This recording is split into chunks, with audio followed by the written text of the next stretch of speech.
ช่องระฆังทองสวัสดีค่ะ คลิปนี้มาดูแนวทางมัดรวมฮานอยของเจนุกบารมีมหาเฮงนะคะ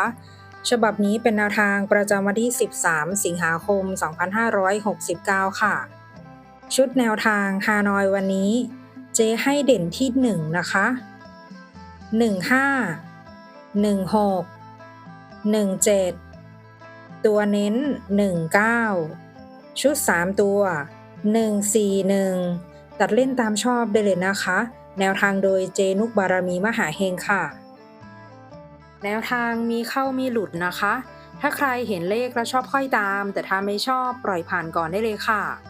ฝากกดไลค์กดแชร์กดติดตามพร้อมกดกระดิ่งแจ้งเตือน